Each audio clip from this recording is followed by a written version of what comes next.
the great Ben Webster on his tenor sax with Blue Light. It's a tune he recorded in Copenhagen, where he was living at the time, in 1965. Good things do last. This is Leid Stories. I'm Yatrice Leid, and we're picking up where we left off yesterday. And I thought we would. We have one taker uh, in the race against Donald Trump, and he says he's running against him. His name is William Weld. He's a former governor of Pennsylvania, and he is the first Republican to declare against President Trump. And why is he running?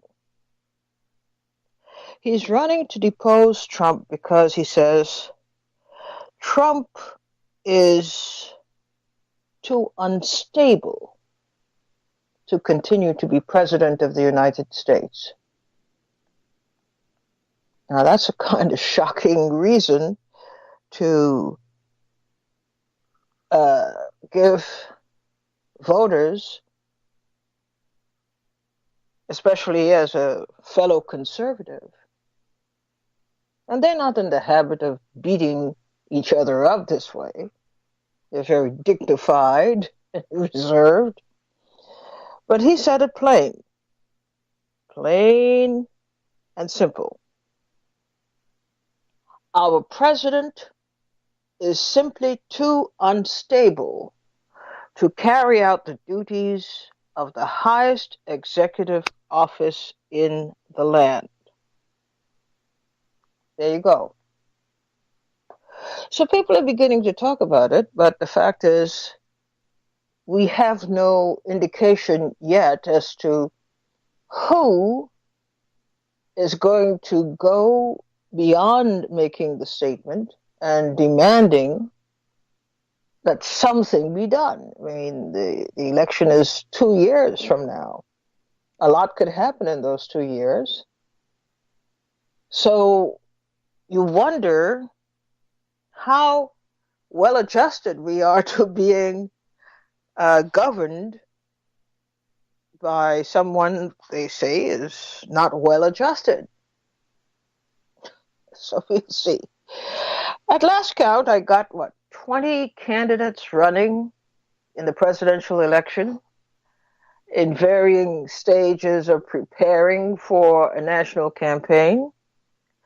Before too long, we'll be hearing about a couple of people who are dropping out of the race, maybe finances, maybe they've done some further studies and polling and discovered that they're not especially hot with the voters, and they'll just close up their campaign shops. And maybe there'll be even more candidates announcing. So it's a very interesting and fluid time when people are beginning to prepare their campaigns. You also look out for what is it that they are touting as their strong points. Well, we'll see. I wanted to ask you, from what you have observed, what do you think? What are the strong points of candidates that you've observed so far and that you think may have a decent shot? It's very, very early. We understand that. So let's not pretend that your observations are supposed to be ironclad. A lot will happen between now and the election, but what are you observing so far as major concerns by the candidates who have come forward so far? What are they talking about? What are they hoping to get people's attention about? And what chance do you think they have against Donald Trump? I also want you to talk about Donald Trump. Now, from the looks of things, and strictly from the looks of things, you'd say, well, people don't like him. And yet, of course, we see the exact opposite. People do like the president. They think he's just great.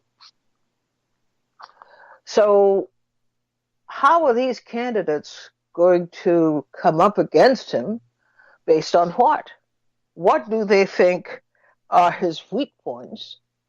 And what are they offering so far? What do you think of the contest developing? The interesting thing about Donald Trump is he's not to be underestimated. And we learned that the first time he ran. He was not, based on popular sentiment, he was not projected as a winner, but not only did he win, he won convincingly.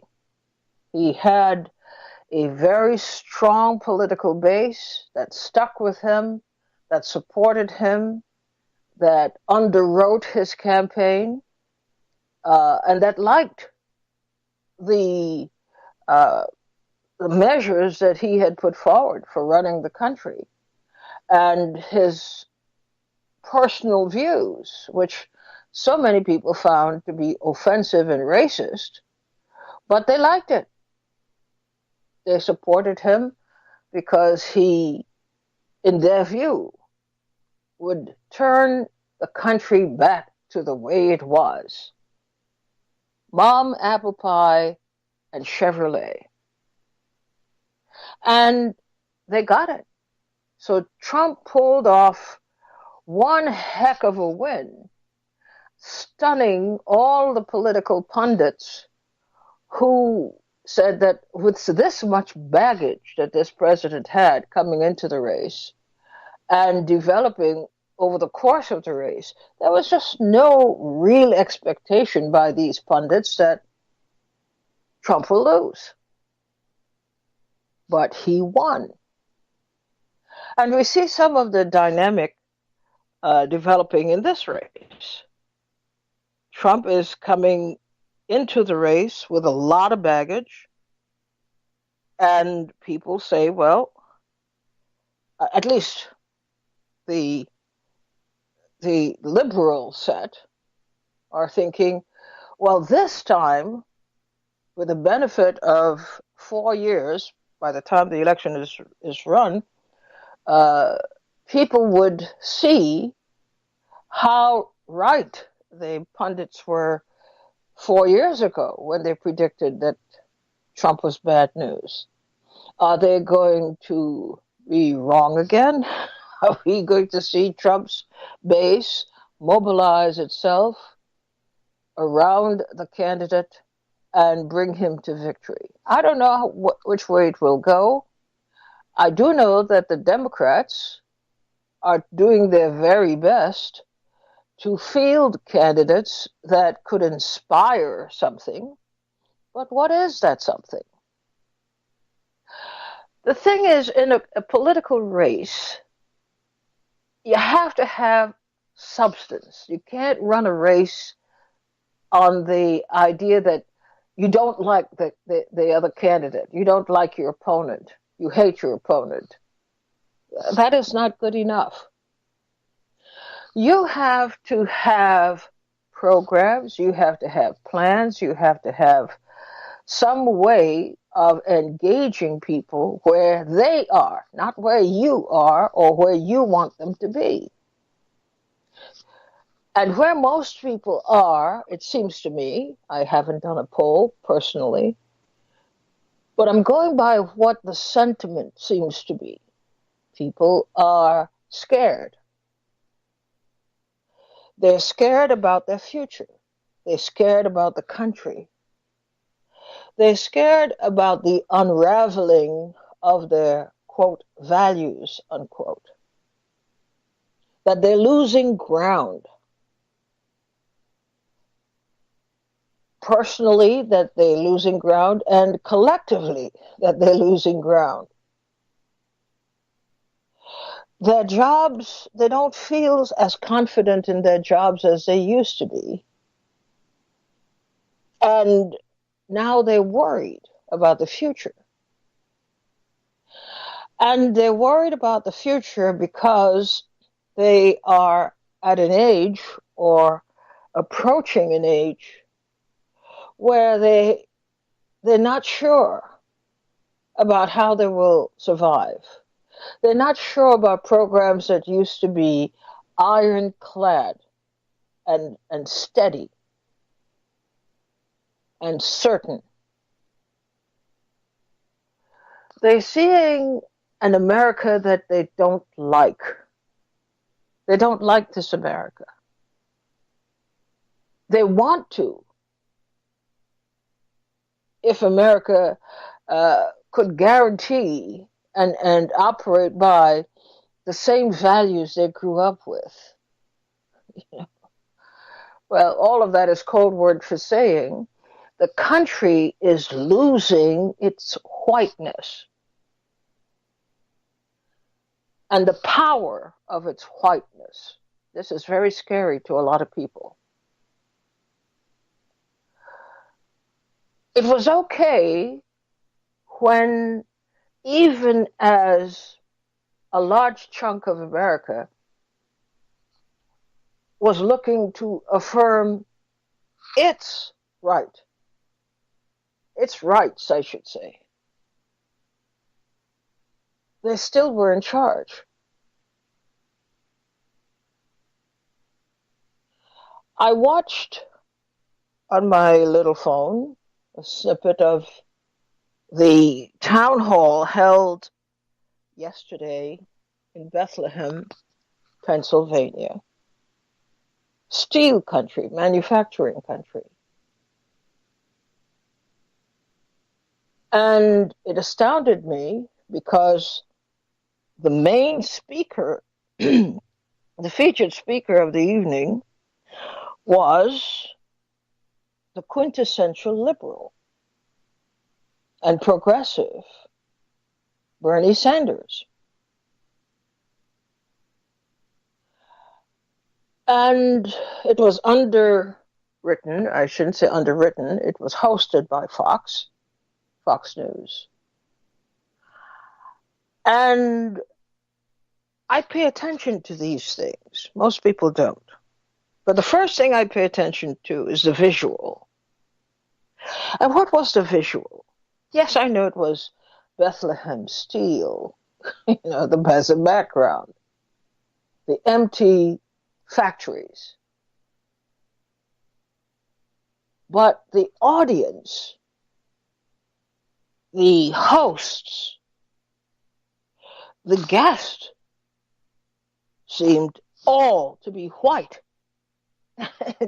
And I was wondering why it didn't bother Bernie Sanders to comment about it. He, in that moment, accepted that this was normal. That audience, an all-white audience. I didn't see a black face. I didn't see a Latino face. I didn't see an Asian face. That is the America that is reeling from the fears that they have about the changes that are occurring in front of their own eyes. That was the America they knew.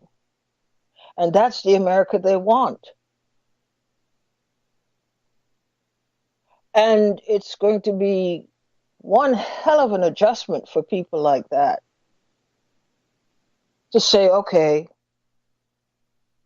times have changed, and let's change with the times. They are scared right now.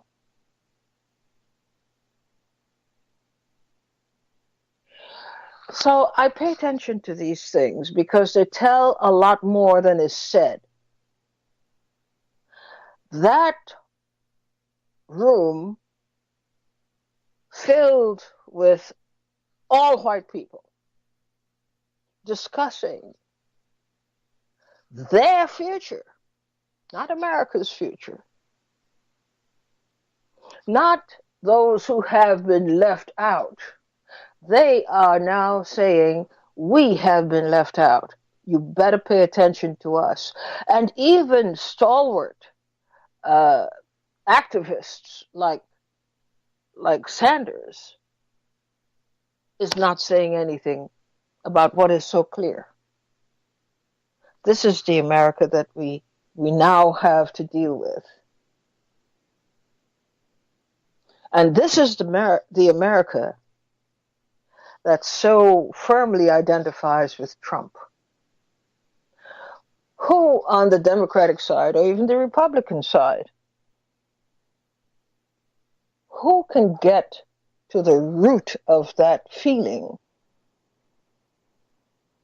and change minds? That's the question. So 888-874-4888, of what you have been able to pick up so far, even though the field is just filling out. All kinds of people will pop up.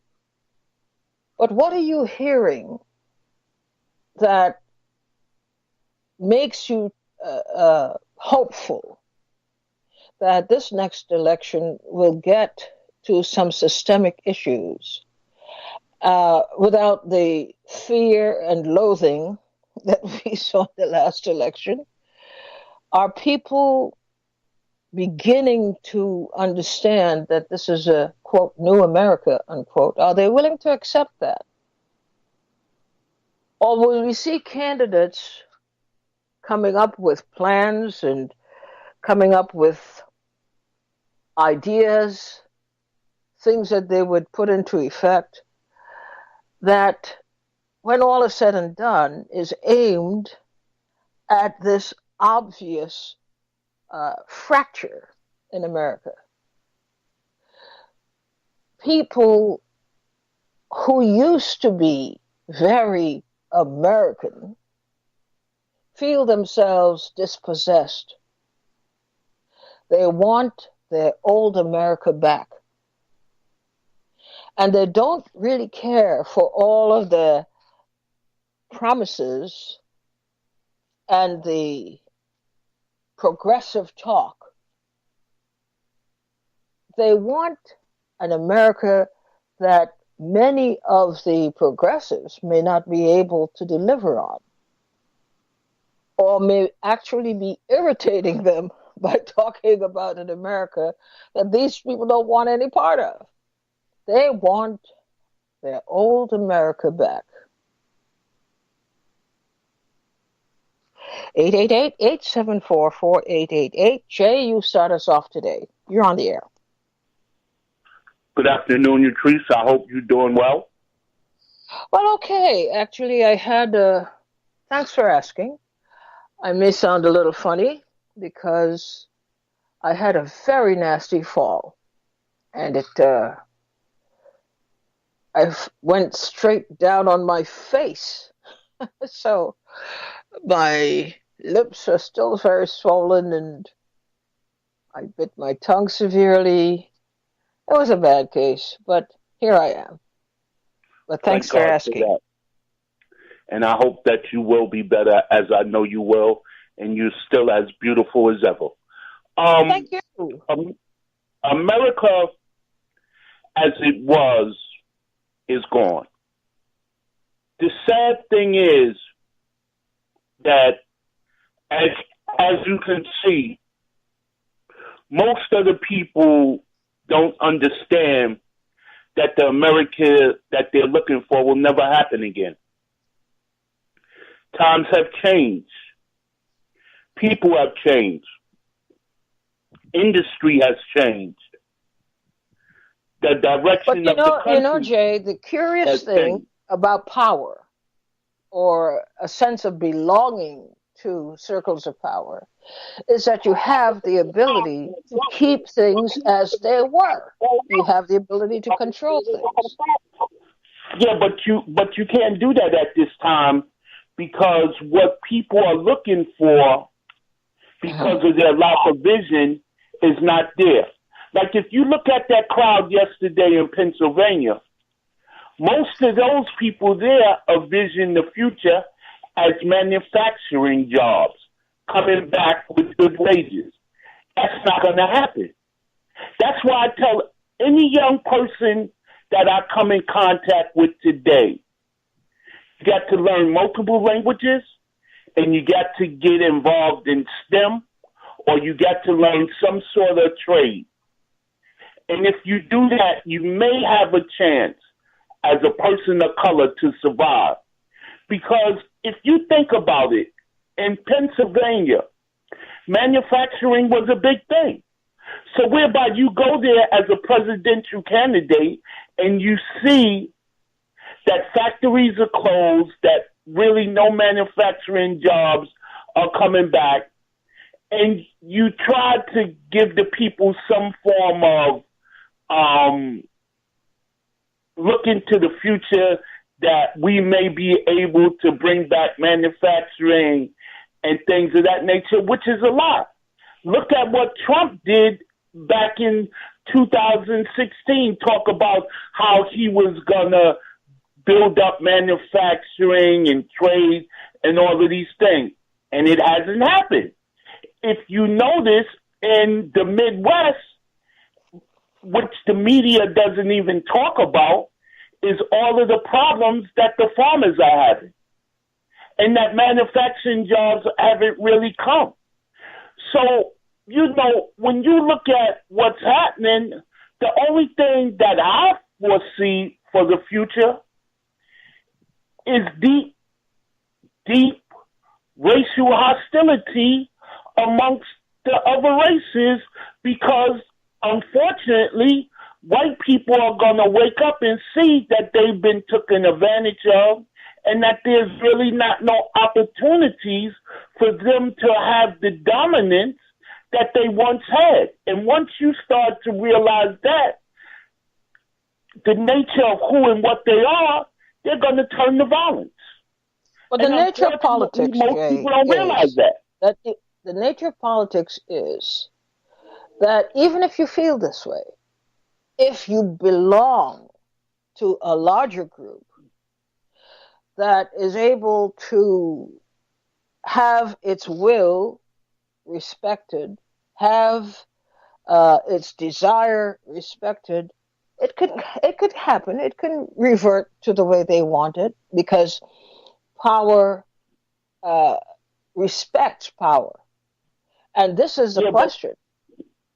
But Utrice, if you notice, they're becoming, over a period of time, the minority in the country. They're not going to be the majority. So the power dynamics are going to change.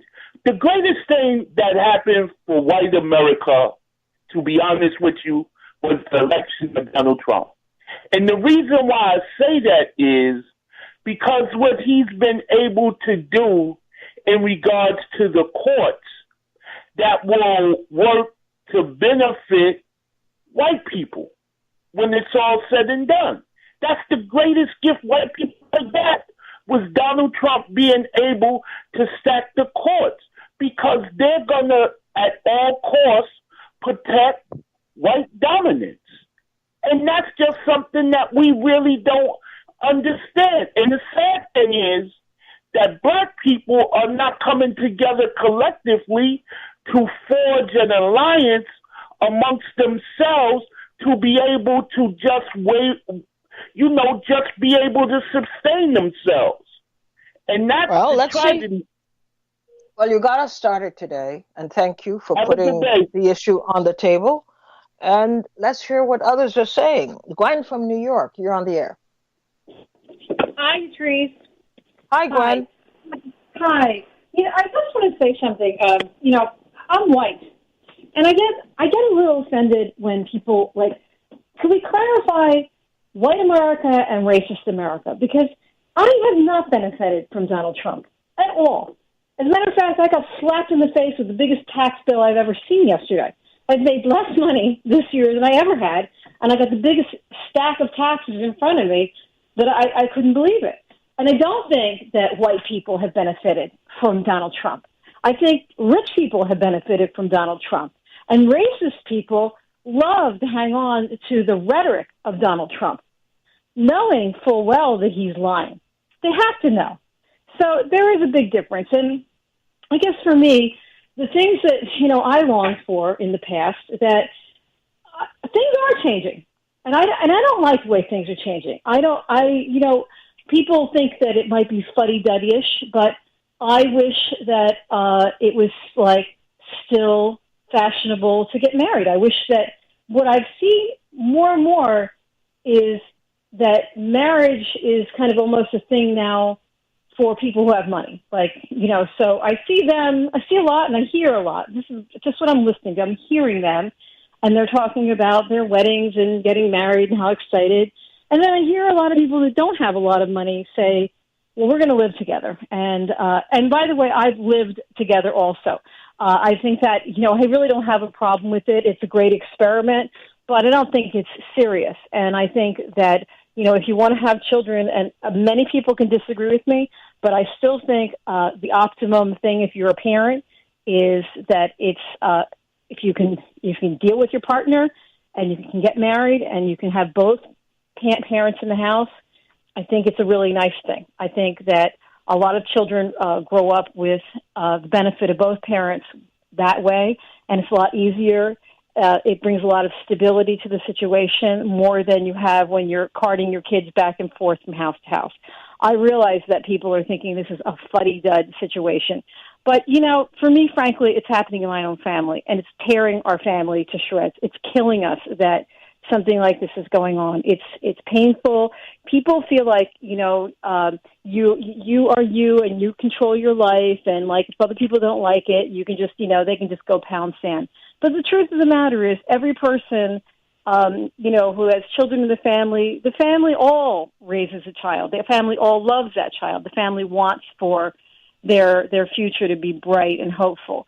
So I think that for me, one of the things that's so disappointing in today's world is that these things that were, coveted for years and years and years, thousands of years, are no longer, not anymore. And there's a bitterness and there's a cynicism out there, and also a lot of self-doubt I see, and I see a lot of low self-esteem in young women who I feel that, really have to give away more and more to get less and less from their relationships.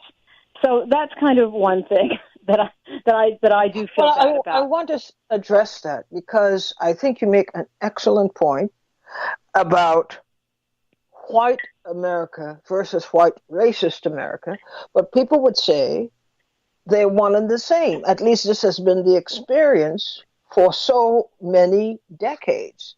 It's one and the same. Well, what about the people people like my mom who have been out there, and me? I married a black man. My mother was at the forefront of the civil rights movement. I can't tell you how many times we've been alienated and pushed out of places because my mother opened her mouth again to talk about the black experience in the United States and how racist this country is. My mother, still at 92, she gets in everybody's face. Everybody's face. Do you understand how unusual and how rare that is, an experience that is? I guess. The normal experience, the normal experience is that whites understand they have membership. Yep. In a society that gives them automatic privileges, even if they don't want them, or even if they're opposed to them. They don't mind taking advantage of them. So we are, with regard to that particular viewpoint, I think we are actually transitioning. And this is part of the discussion. People in Bethlehem, Pennsylvania, are not thinking that way for the most part. They don't want changes. They liked what they had. They want more of it. And they want to be secure in the feeling that nothing will change, that they have known and that, they have grown used to. They don't want any changes.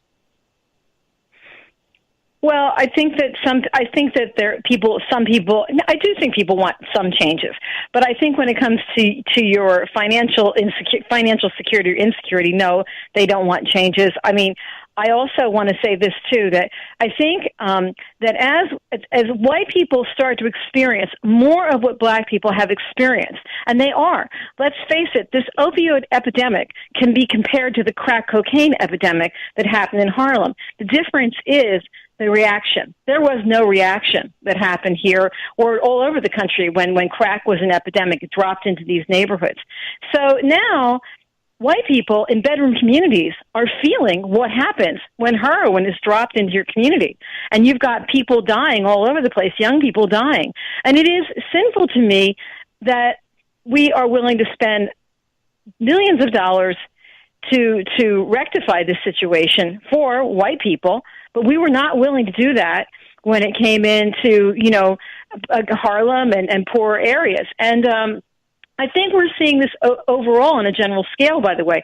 So I think things that have been happening to people that lived in really poverty-stricken areas is now becoming something of a norm all over America, because what's happening in America is the middle class is essentially almost gone. So when you have money, a little more money, you don't experience these things. You probably don't experience as much of what we're going through right now. So the whole country is transitioning into a place of trying to get comfortable in the poverty that we're all living in. I mean, we are all making less, I think, than at least than we used to make. And it affects black people even more, because as that job situation gets squeezed down, they get squeezed down even more too.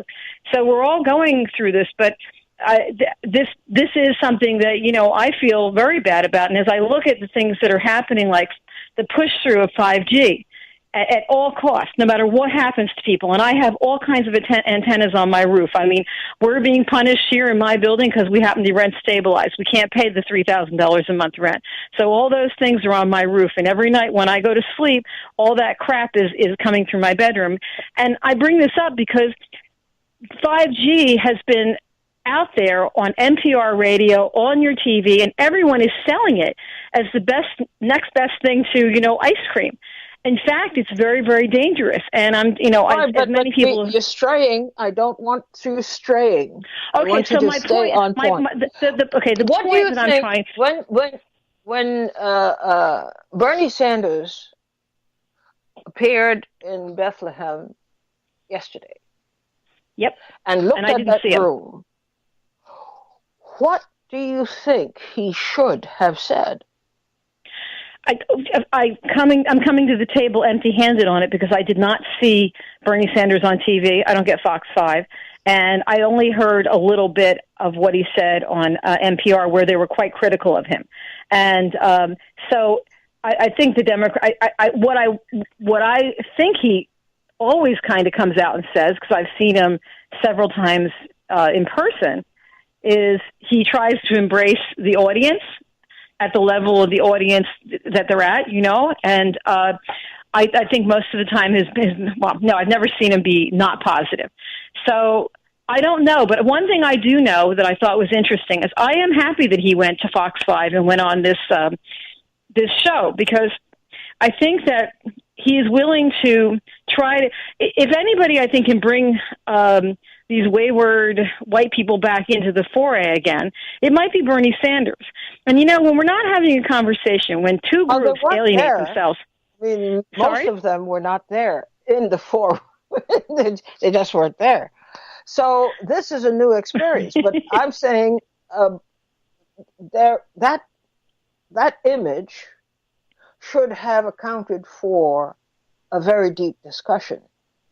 Why in 2019 is a white candidate being hosted by white news people in a room with all white people, and they're supposedly talking about... But that's Fox 5.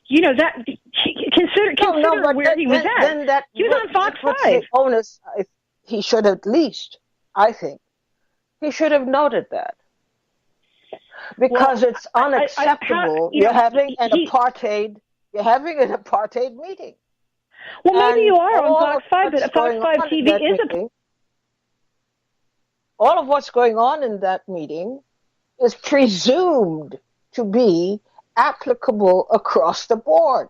But there's nobody there talking for the others who are across the board. This is a source of great irritation, as you can tell, to me, that what he should have done, I mean, if he is true to his beliefs, he should have walked out and refused to participate in an apartheid project. Absolutely not. Not in 2019. And you're not going to force me, as a presidential candidate with a supposedly very liberal history, to go to your level for the sake of getting a few votes. No, this is an apartheid process. I don't believe in apartheid. I don't support it. And I don't intend to recognize it as legitimate. That's what he should have done. That would have been splendid. But this is politics. And he did what he felt he was compelled to do. Thanks, Gwen. Thanks for your call today. Patricia from Maryland, you're on the air. Hello, Patricia. Can you hear me? Yes, I can hear you now. Oh, okay. So I just wanted to say that I hope and pray that you heal, because I had the same experience with falling, and I was able to turn to my right to keep from, my face being, because that's I was going straight to the floor. And I was able to turn to my right, even though I still got an injury on my knee and back, because okay, it's getting kind of garbled a bit. I'm hearing you, but not clearly. You too. Okay, so can you hear me better now? Much better, thank you. Okay, yeah. So I was able to turn to my right very quickly because I'm a dancer, so I knew how to turn real quickly, to the right. But it really touched my heart when I heard you say that, because I know you've been through, with Gary, with your cancer and all, and it just touched my heart. So I just needed to just, I'm going to pray for you and hope that everything goes well, especially after everything else you've been through. And I know we fall sometimes. I'm kind of tough. I'll get through it. Thank you, though. I know you will. You're very strong. And the other thing is I want to say I am just so disgusted with these people, Democrats and Republicans. And so I just listen to progressive radio station and leave it at that. But are you getting any messages from any candidate in particular about something that matters to you, that you feel hopeful about? Well, it's very strange because this particular time I listened to Marianne Williamson. And she talked a lot about love, and I think that's the only way we're going to get through this, even though it's unrealistic. I think that's the only way we're going to get through it. And I don't see anybody that I want to vote for right now, which I may not even do it this year, so I understand your ploy about it. You know what I mean? I really don't. It's just disgusting, and it's just annoying. So I'm taking my walk like I do. When you come on and Gary. Mm-hmm. What would make you feel more hopeful should the topic arise in the course of a campaign? What do you think would be refreshing for candidates to talk about? Getting, just being more caring about all people. This thing about white and black and all of that, it just makes things worse. And it's like they're all phonies to me now. I don't even think they would even talk about that. She's the only one that got realistic about, caring for one another and things like that. Because that's the only realistic way that everything would be fine. Because everybody else is like in the twilight zone. They're all, it's all about money. They don't care about us. You guys are right. They don't care about us. And that's the reality of it. I know the truth, you know what I mean, since I've been listening to you guys. And I met you years ago at WBAI. So I've been listening a long time to Gary and all of you. So I'm tired. I just don't want to, I want to just step out and step out of it. Because it's just sickening. That's why I have to take my walks regularly and meditate and listen to you guys so I can keep my head on straight. It's terrible. So that's what I think. And I don't think any of them are going to do that. And she's the only one I heard say that, even though she's probably, not going to even get in the race, realistically. But caring about one another and loving one another, that's what it's all about. And caring about people is the only way you're going to get. Migrants, he's talking about migrants to the, sending them to the, not to get off track, but yeah. I mean, he doesn't care about people. I don't care what color they are. He really doesn't care. As long as they're on his side. And you know what I'm talking about. So, I'm tired. I just don't want to deal with it anymore. And it just, it can mess with your health. If you're not, focused. So I'm very grateful for this program. I have to tell you, I'm so grateful for this program, for all of you, who do the work, and thank you so much. And please feel better, get better. And I'll get better. I'm sure you will. Strong lady, very inspiring to me. Thank you, Patricia. Thanks for your call today. We have time to take a couple more, 888-874-4888. What are you hearing from the candidates who have announced and candidates contemplating announcing? What are you hearing from them that is compatible with your way of thinking? What are you hoping to hear? Is it happening yet? I don't know. E from Edgewater, you're on the air. What are you hearing? I'm hearing that you said you fell again. You fell 2 years ago and messed up your arm. You fell again? Yeah, well, this is life. You have to be super careful nowadays. I cannot be trusted to walk. Huh? I cannot be trusted to walk again? anywhere. But anyway, I'm getting over it. I'm so sorry to hear this because I know how the last one, you had a lot of surgeries on your arm. Anyway, you asked us to go back and listen to the Sandra Van Oker interview with Martin Luther King. So I went back and I listened. The thing that was most striking when he said the dream turned to a nightmare. And I think, what we're seeing in this world today is what he was referring to. And it was all established by people like Lyndon Baines Johnson making believe he was on the side of black people and putting forth these programs and these acts of equal rights, supposedly. But even so, let's be fair here. Even so, he took one heck of a political chance. Consider this. Here's a guy that comes from Texas, old Texas, if you know what I mean. And even though he might not have wanted to put himself in a position as being seen too friendly to people of color in this country, he did it. He did it, and he did it at the force, the implied force of King and others who were agitating for change. But also, he was politically savvy.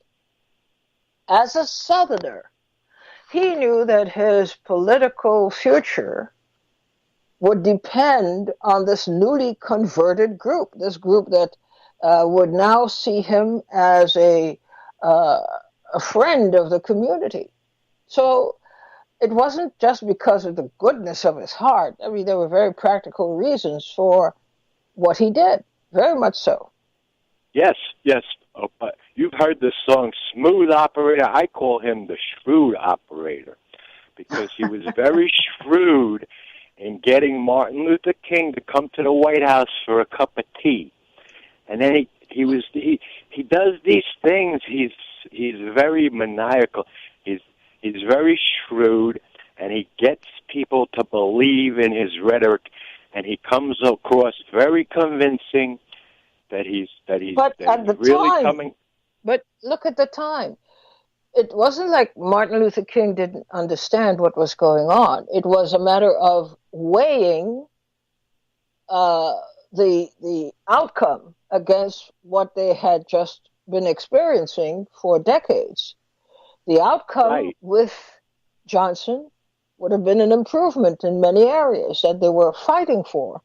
So there was an accommodation, which is how things work in politics. Yes, but in the interview, Martin Luther King pointed out that we weren't looking for welfare checks every month, and we weren't looking for low income housing in projects put in bad neighborhoods filled with rats and roaches, and then you fill those neighborhoods with drugs, so all the youth get infected by these drugs and then get put in jail, and then you get Robert Moses to build all of these expressways and isolate these people. This is what he was referring to, and this is how shrewd Johnson was with these programs. Yeah, I'm a witness. He was dealing with shrewd people on the other side. Look, I look at it this way. There came a point when they had to sit down at the table and work something out. Johnson could not have afforded to have the unrest continue in the United States. He would have gotten hell for it from whites. He would have gotten hell for it from blacks. Martin Luther King also was in a situation where his leadership had been challenged by blacks who said he was way too accommodating and he was not radical enough. But look, you have to see how things unfolded. And they tried to do the best they could in the situation as it was. That was not meant to be permanent. It was meant to be the first step, I think, in continuing the movement. Don't forget, it was the first time really in modern days where the black community as a whole actually formulated in their heads that they were a community, that they had come together, that they were endorsing the actions that were being taken in their name. It was not a perfect situation, but they had to take some kind of action as the first step. That's all it was, the first step. It was not the solution.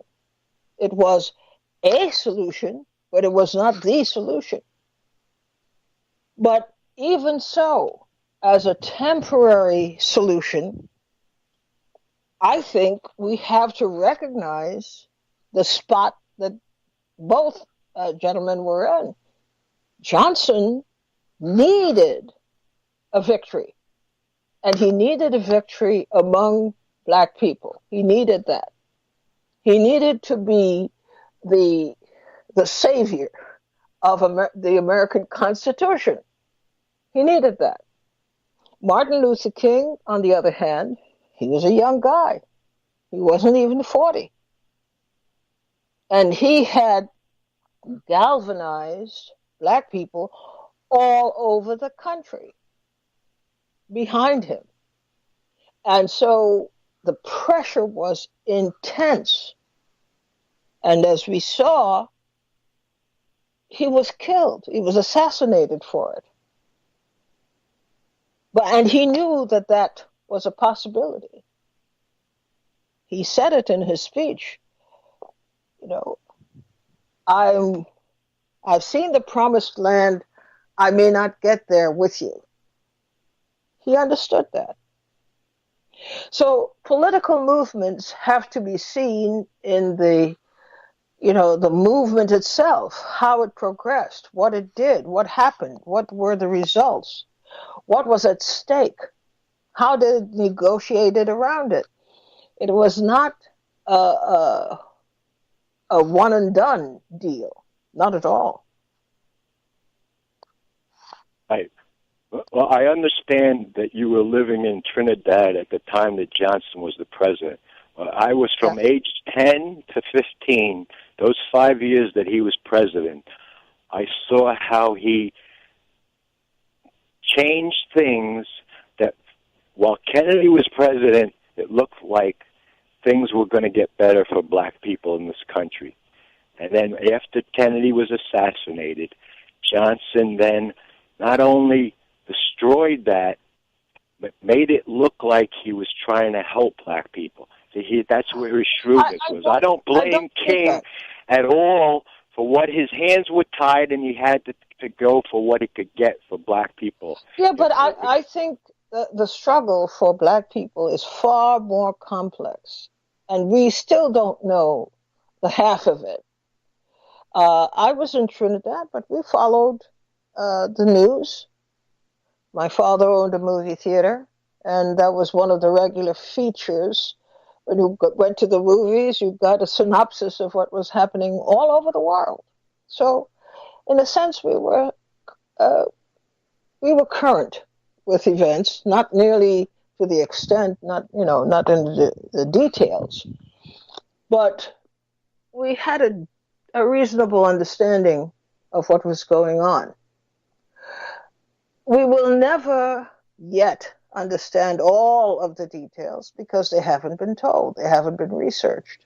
But we can see, however, how politics works and how King was in a very tough place.